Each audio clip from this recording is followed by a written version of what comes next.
Hello दोस्तों, कैसे हो। मैं हूं अभिषेक मौर्य और ये मेरा YouTube channel cognitive learning class है जिसमें हम बायोलॉजी की स्टडी कर रहे हैं। यहाँ पे हम बायोलॉजी को कॉग्निटिव तरीके से, इंटरेस्टेड तरीके से, विदाउट रोट लर्निंग हम इसकी स्टडी करते हैं। जैसा कि पिछले कुछ एक क्लासेज में मैं आपको ये अपने लेक्चर के माध्यम से आपको समझाने की कोशिश किया हूँ कि आप कैसे बायोलॉजी को एक रोट लर्निंग वाला सब्जेक्ट न समझ के एक कॉग्निटिव वे में थिंकिंग वाला सब्जेक्ट बना सकते हैं, जिसमें ये आपके लिए बहुत ही इंटरेस्टेड होगा। और बेसिकली मेरा लेक्चर जो है आपको नीट और एम्स जैसे एग्ज़ाम और इसके अलावा कोई दूसरे जो कॉम्पिटिटिव एग्ज़ाम है उसमें ये हेल्प करेगा।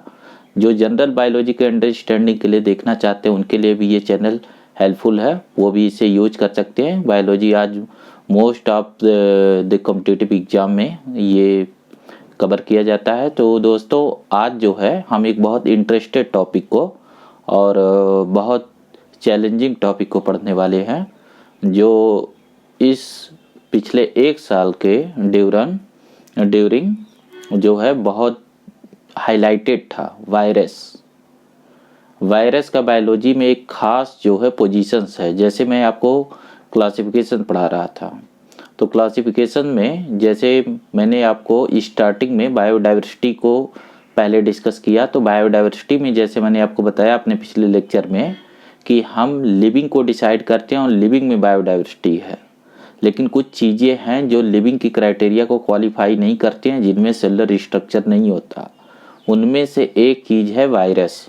और इस वायरस का जबकि बायोलॉजी में बहुत सारे रोल हैं, तो हम इस नोटोरियस और इस जो है इंटरेस्टिंग जो है टॉपिक को पढ़ेंगे, जो वायरस के नेम से बायोलॉजी में पढ़ा जाता है। वायरस को लोग जनरल ऐसे अपने बोलचाल में यूज करते हैं, आम लोग भी यूज करते हैं, लेकिन उनकी अंडरस्टैंडिंग बायोलॉजिकल ना होके ज़्यादातर कॉमन सेंस की होती है। बट हमारे यहाँ वायरस बायोलॉजी में एक इम्पॉर्टेंट टॉपिक है, तो मैं इसके लिए एक सेपरेट लेक्चर बना रहा हूँ। तो चलिए देखते हैं वायरस के बारे में। दोस्तों, सबसे पहले आपको ये जानना है कि वायरस जो है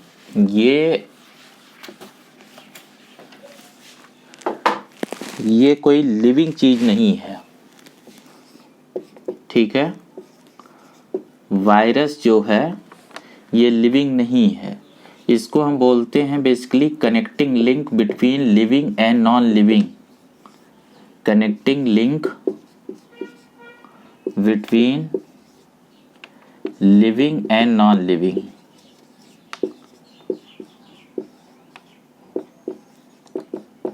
ठीक है, तो वायरस को हम एक कनेक्टिंग लिंक की मानते हैं। अगर मैं वायरस की सबसे सिंपलेस्ट फॉर्म में आपको पिक्चर दिखाऊं, बायोलॉजी में बहुत से पिक्चर यूज होते हैं, तो वायरस में दो चीज़ें, इसकी एक स्ट्रक्चर जो है, जो एक जनरलाइज्ड स्ट्रक्चर है, इसमें दो चीज़ें होती हैं।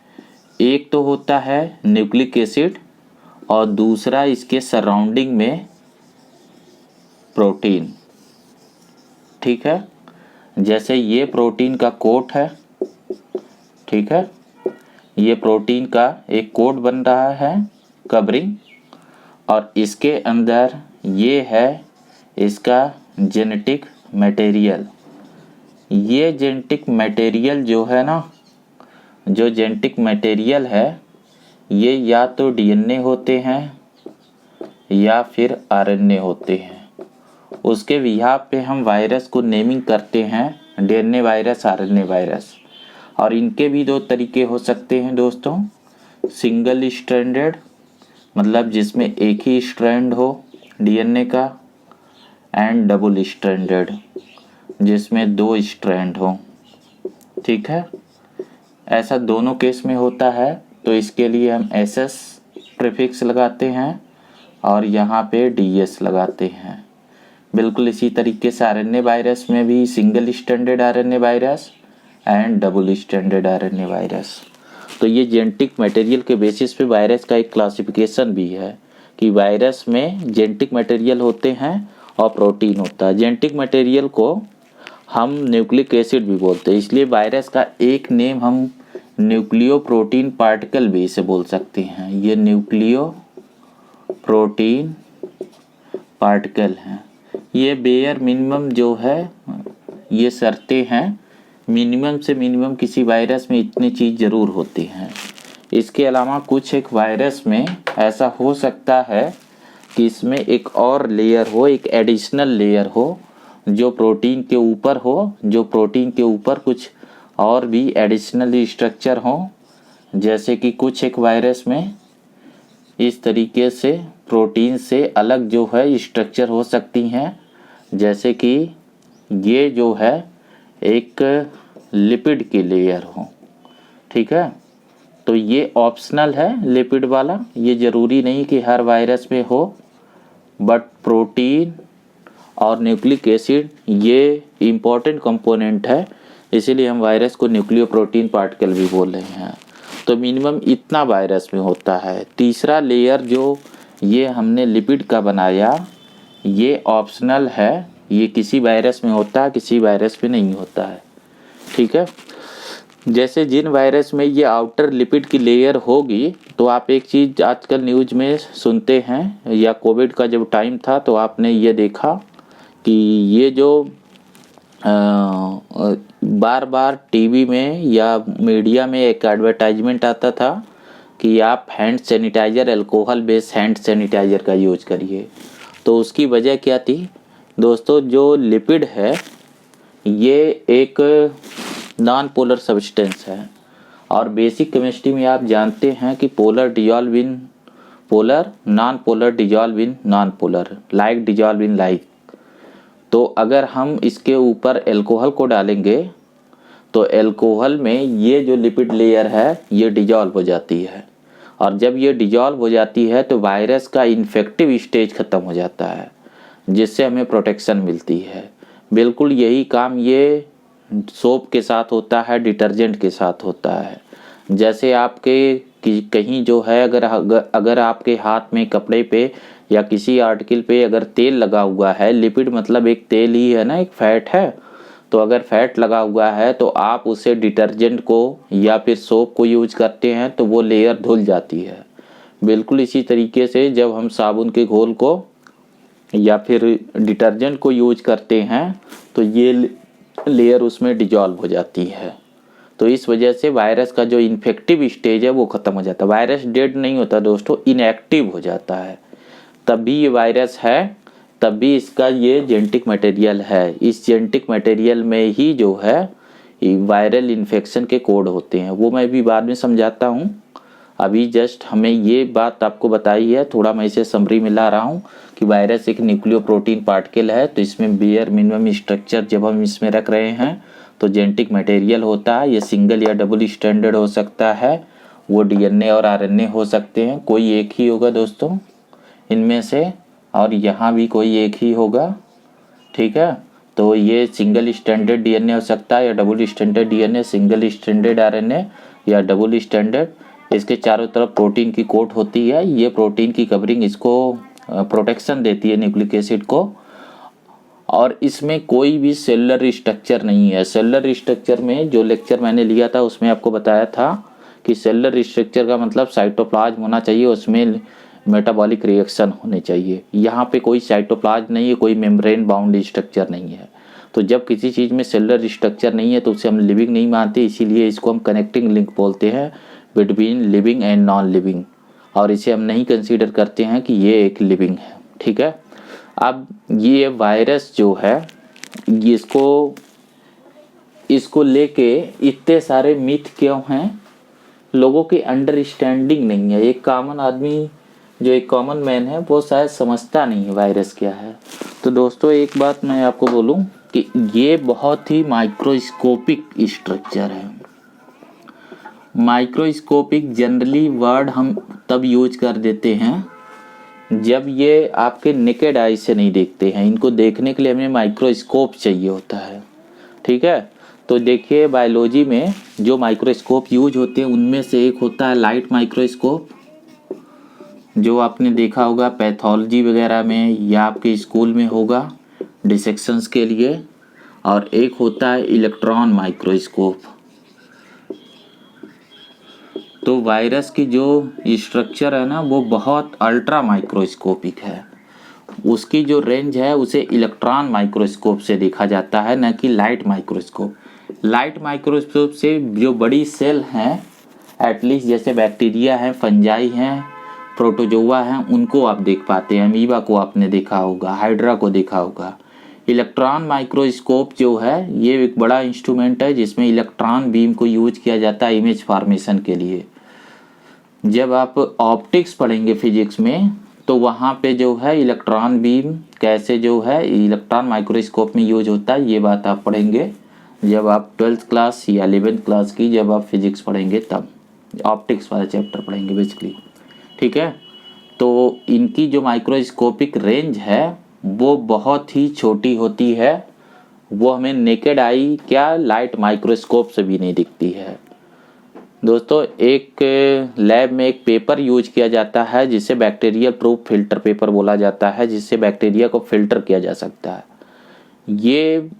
ये वायरस की साइज इतनी छोटी है कि ये उस पेपर से भी निकल जाते हैं, यानी जो बैक्टीरियल प्रूफ जो फिल्टर पेपर है वो वायरस को नहीं रोक पाता है। आपने एक चीज़ देखी होगी कि एक आरओ मेम्ब्रेन जो वाटर प्योरीफायर यूज किया जाता है, उस मेम्ब्रेन की जो पोरोसिटी है ना, जो उसका मेश साइज है वो इतना छोटा है कि वो वायरस को फिल्टर कर सकता है, उसे नहीं वो क्रॉस कर पाते हैं। इसीलिए हमारे घरों में जो है आरओ फिल्टर यूज किया जाता है, क्योंकि कई सारे वायरस होते हैं जिससे में लीवर की डिजीजेज, हेपेटाइटिस या कोई भी लीवर या गट के इन्फेक्शन हो सकते हैं वायरस से, उससे बचाने के लिए। तो उतने बारीक अगर हमारे पास फिल्टर हैं तभी हम उसे फिल्टर कर सकते हैं, अदरवाइज ये उसे क्रॉस कर जाएंगे। और ये अगर किसी सरफेस पे पड़े हैं तो हमें दिखेंगे नहीं। तो जब हम सरफेस को छूते रहते हैं तो इस वजह से हमें वायरस के कांटेक्ट में आने का खतरा ज़्यादा होता है। ये बहुत यहाँ पे वायरस के कांटेक्ट में आने पे जब किसी चीज़ पे वायरस आ जाता है, जैसे अगर हमारी बॉडी में आ जाएगा तो हम उसे बोलते हैं कंटामिनेशन। तो मैं इस टर्म को ऐसे बोलूँ कि हम कंटामिनेट हो सकते हैं, या हमारी बॉडी या हमारे हैंड कंटामिनेट हो जाते हैं, तो फिर ये इन्फेक्शन हमारे बॉडी में पहुँचने के चांस होते हैं। अब दोस्तों मैं बताता हूँ ये वायरस एक्चुअल में इससे इतना पैनिक क्यों है, वायरस करता क्या है।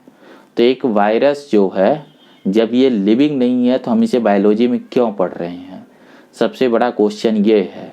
क्योंकि हमने पहले ही बोला था कि एक्चुअल में बायोलॉजी लिविंग थिंग की साइंस है, जो भी जिंदा चीज़ें हैं उनकी स्टडी को हम बायोलॉजी बोलते हैं। तो अगर वायरस लिविंग नहीं है तो फिर यहाँ क्यों पढ़ रहे हैं। तो इस बात को मैं आपको बताने जा रहा हूँ वायरस लाइफ साइकिल के फॉर्म में। हम देखेंगे एक वायरस करता क्या है, एक वायरस से हमें किस तरीके से बचना है, या एक वायरस हमारे बॉडी में आके करता क्या है, उसकी लाइफ साइकिल क्या है। ठीक है, इसको हम देखते हैं। देखिए जैसे आपके सिलेबस में एक वायरस मेंशन है जिसे बैक्टीरियोफेज वायरस कहते हैं। इसकी लाइफ साइकिल को देखेंगे जो आपके सिलेबस में कई बार रिपीट होगी। कमोबेश बाकी सब जो है वायरस की स्ट्रक्चर भी इनसे मिलती जुलती है। देखिए ये एक बैक्टीरियोफेज वायरस है। बैक्टीरियोफेज वायरस इसलिए बोलते हैं कि ये बैक्टीरिया का फेज का मतलब तब फीड करता है, बैक्टीरिया को ये खा जाता है, या बैक्टीरिया के ऊपर ये पैरासिटिक फॉर्म में है। एक बात यहाँ याद रखेंगे आप, सारे वायरस जो है, एक चीज़ आपको कंफर्म कर दूं, ये ऑब्लिगेट पैरासाइट्स होते हैं। जैसे पैरासाइट दो तरीके के होते हैं, एक फैकल्टेटिव और एक ऑब्लिगेट। ऑब्लिगेट का मतलब ये है कि ये पैरासिटिक फॉर्म में ही ये हो सकते हैं, ये फ्री लिविंग फॉर्म में नहीं होते हैं। जब ये किसी सेल में नहीं है तो इन्हें हम क्रिस्टलाइज कर सकते हैं। इससे रिलेटेड डेटा आपके टेक्स्ट बुक में दिया है कि कौन से साइंटिस्ट ने इसे क्रिस्टलाइज किया, कौन से साइंटिस्ट ने इसे डिस्कवर किया। मैं वो जो डेटाबेस है ना आपकी बुक में, उसे मैं ये मान के चलता हूँ कि डेटा आप पढ़ लेंगे। मैं यहाँ आपको पढ़ाने का काम कर रहा हूँ तो मैं डेटा को फिर से रिपीट नहीं करूँगा, वो यहाँ वॉल्यूम क्रिएट करेगा वीडियो में और उसका कोई मीनिंग नहीं बनता। इतना आप कर सकते हैं, जहाँ आपको समझना है कॉन्सेप्ट को, मैं लेक्चर बिल्कुल उसके लिए ले रहा हूँ। ठीक है, तो वो डेटा आप वहाँ से देख लेंगे। उन डेटा को छोड़ना नहीं है जो आपके एनसीईआरटी टेक्स्ट बुक में है, वो डेटा आपसे एग्जाम में पूछे जा सकते, उतने डेटा तो आपको जानने हैं। ठीक है, तो आप उन पैराग्राफ को पढ़िएगा और इससे रिलेटेड चीज़ें देखिएगा, उससे बियॉन्ड नहीं पढ़ना, बस उतना ही पढ़ना जितना बुक में दिया। देखिए, तो ये वायरस एक ऑब्लिगेट पैरासाइट्स होते हैं। तो पैरासाइट जब भी होगा तो पैरासाइट अपने लाइफ के लिए किसी होस्ट पे होता है, जिससे वो जो है अपने फीडिंग करता है। तो यहाँ मैं इस बैक्टीरिया में ये देखिए, ये इसका डीएनए है, ठीक है, जेनेटिक मटेरियल है, और ये जो है इसकी कोर है, प्रोटीन है, ठीक है, कोर प्रोटीन है। ये इसकी लेग जैसी स्ट्रक्चर्स होती हैं, इसको इसका कॉलर बोलते हैं, ठीक है। तो बैक्टीरिया में ये क्या करती हैं, ये एंड पिन जैसा स्ट्रक्चर, ये बैक्टीरिया का कैप्सूल है। बैक्टीरिया में दोस्तों एक सिंगल जो है सर्कुलर डीएनए होता है, ये बैक्टीरियल डीएनए है, ये बैक्टीरिया का डीएनए है, और इसमें जो है साइटोप्लाज्म होगा, क्योंकि बैक्टीरिया एक लिविंग सेल है। तो ये वायरस क्या करता है ना कि इसकी ये जो सिरिंज लाइक स्ट्रक्चर है, इससे किसी लिविंग बैक्टीरिया पे पहले खुद को अटैच करता है, और अटैच करने के बाद अपने जेनेटिक मटेरियल को इस सेल के अंदर ट्रांसफ़र कर देता है। तो नेक्स्ट जो है यहाँ पे नेक्स्ट स्टेप देखिए, ये जो स्टेज है इसे हम इन्फेक्शन की स्टेज अब बोलेंगे। देखिए, ये जो है बैक्टीरिया है, इसका ये जेनेटिक मटेरियल है, मैं फिर से उसकी नेमिंग नहीं कर रहा हूँ, और ये वायरल का जेनेटिक मटेरियल है।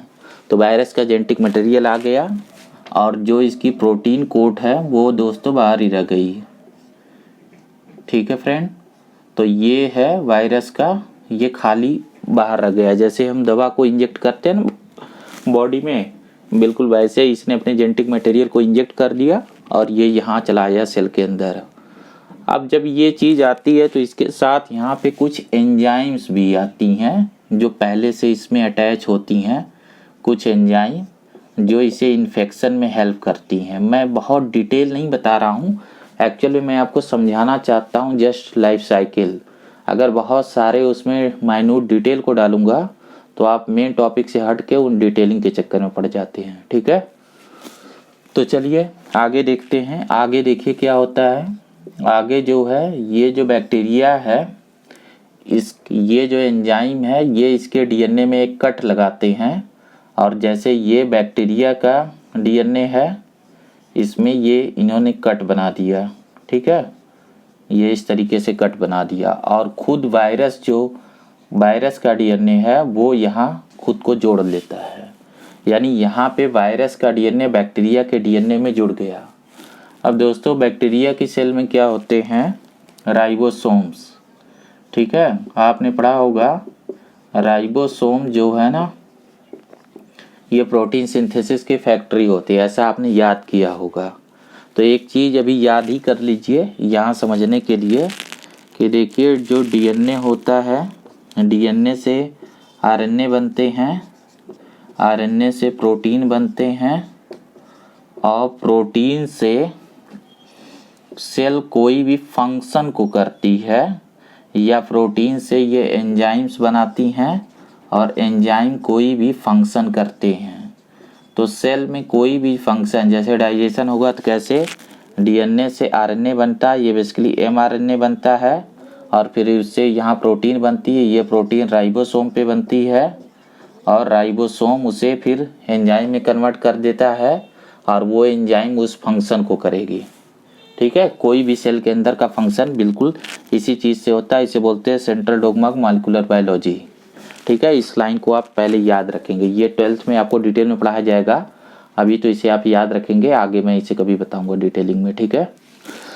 तो देखिए डीएनए में क्या होते हैं, डीएनए में बेसिकली जीन होते हैं। तो जीन को यहाँ कॉपी किया गया, तो वायरल का जो जीन था वायरस के अंदर, यहाँ जब ये इससे अटैच हो गया ना तो यही रिएक्शन कर रहा है। वायरस क्या कर रहा है कि डीएनए के जीन की एक कॉपी निकाल रहा है आरएनए में, और फिर उस जीन से एक प्रोटीन बना रहा है।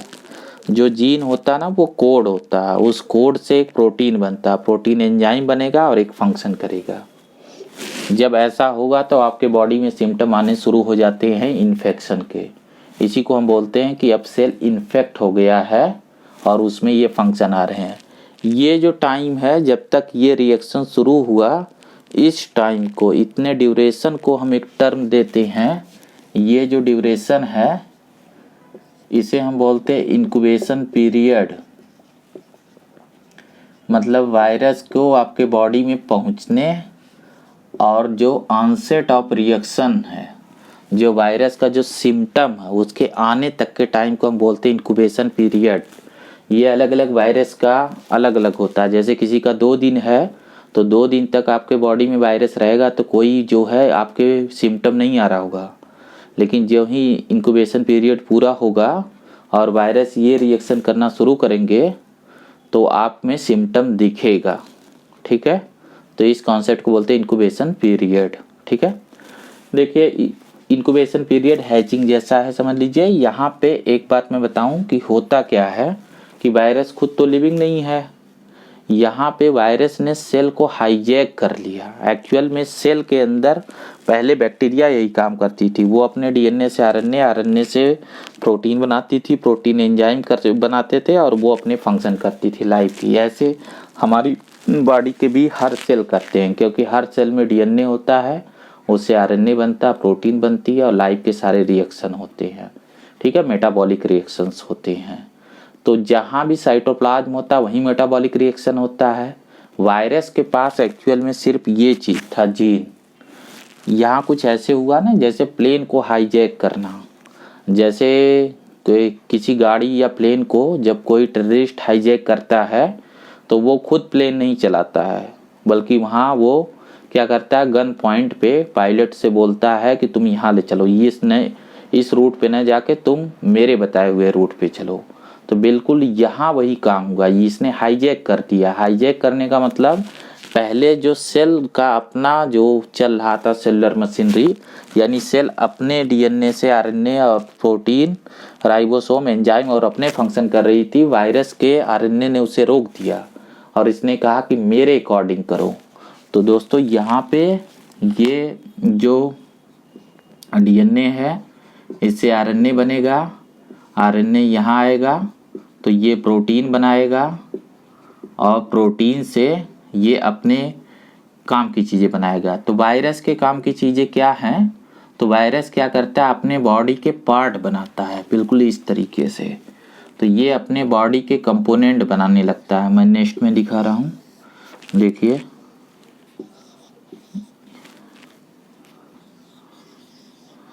यहाँ पे ये अपने बॉडी के पार्ट बनवाता है, इसको यूज करके, सेल के साइटोप्लाज्म को यूज करके। ठीक है, इस तरीके से 1-2 कॉपियाँ नहीं, ऐसे ये मिलियन ऑफ कॉपी बनाएगा और खुद जो है वायरस अपने डीएनए की ये कॉपियाँ तैयार करता है इस तरीके से। नेक्स्ट लेवल में ये क्या करता है कि इन सब की असेंबलिंग करेंगे। वायरस अपने बनाए हुए पार्ट की असेंबलिंग करता है।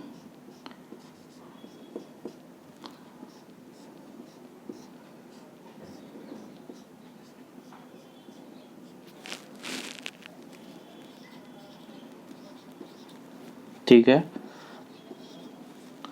ये बहुत सारे इसके पार्ट यहाँ बनेंगे, मिलियंस में बनते हैं, 1-2 नहीं। इनके जो नंबर होंगे ना, ये जो नंबर होगा ये कितना बनेगा, तो ये मिलियंस में बनते हैं। ठीक है, अब क्या होगा कि इतनी सारी चीज़ें ना, इतने डिमांड पूरा करते करते जो सेल का साइटोप्लाज्म है उसकी अपनी चीज़ें रुक जाती हैं। तो वायरस फर्दर क्या करता है कि यहाँ जो है इसके बैक्टीरिया के जो सेल वॉल है उसका ब्रेक डाउन करता है, यहाँ ये इसकी लिसिस कर देता है और ये यहाँ से रिलीज हो जाता है और नई साइकिल शुरू हो जाती है।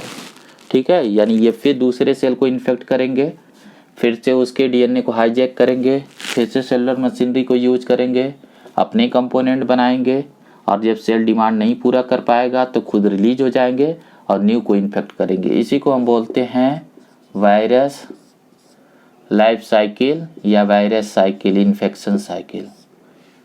ठीक है फ्रेंड, तो ये है वायरस और वायरस का रोल। ठीक है, कि वायरस क्या करता है जब वो हमारे बॉडी में आता है।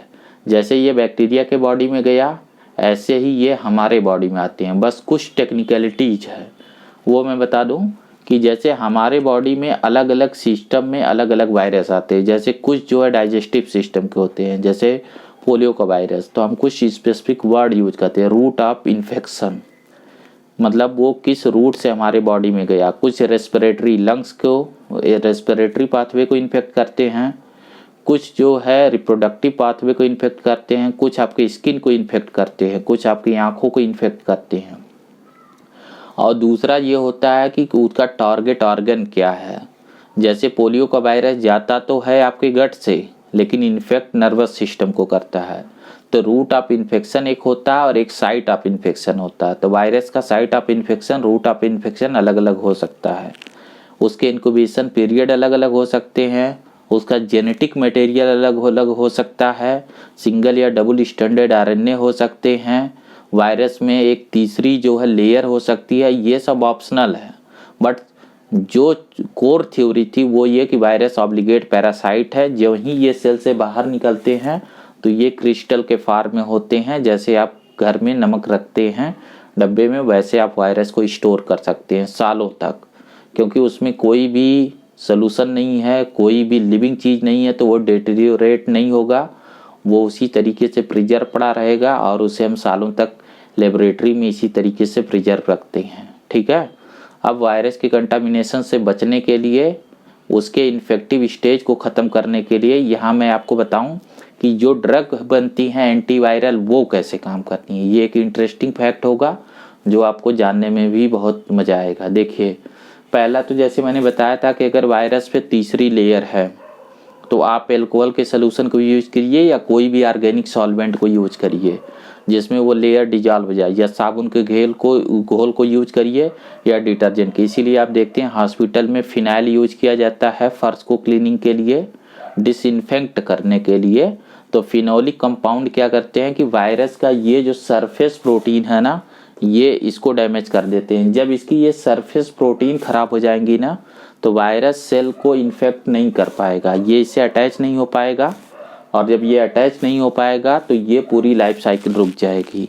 तो एक तरीका ये है कि इसे इनएक्टिव कर देना। इनएक्टिव आप इसे हीटिंग के थ्रू भी कर सकते हैं। जब जैसे कि ये जो वायरस है ये खुद प्रोटीन का बना है, तो कोई भी प्रोटीन हाई टेम्परेचर पर डीनेचर्ड हो जाता है। इसीलिए आपने देखा होगा अवन यूज किए जाते हैं, अवन में इंस्ट्रूमेंट को रखा जाता है, सर्जरी से पहले डॉक्टर रखते हैं। ऐसा करने से क्या होता है कि उस पर जो वायरस मौजूद है, जो आपको नेकेड आई से नहीं दिख रहे हैं बट वो उसमें हैं, उनकी प्रोटीन स्ट्रक्चर डीनेचर्ड हो जाती हैं और उनका इन्फेक्टिव स्टेज खत्म हो जाता है।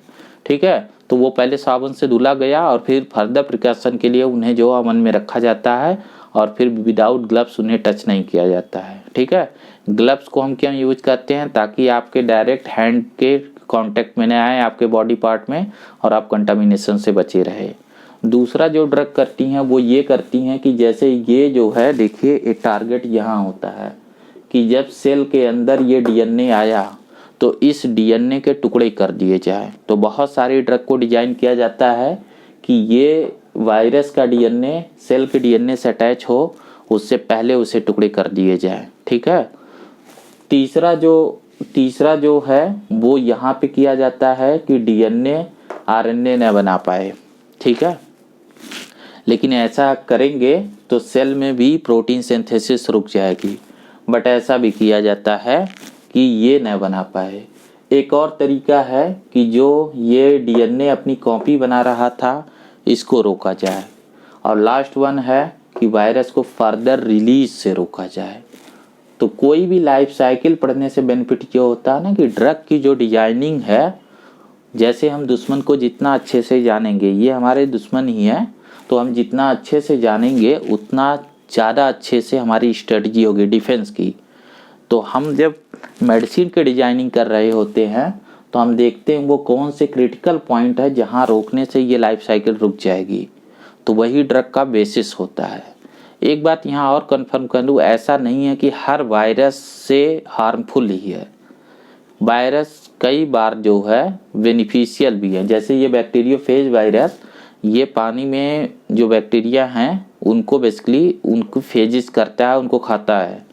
तो अगर किसी पानी में ये बैक्टीरियोफेज वायरस हैं तो उसकी वजह से पानी सड़ता नहीं है, बैक्टीरियल ग्रोथ रुक जाती है।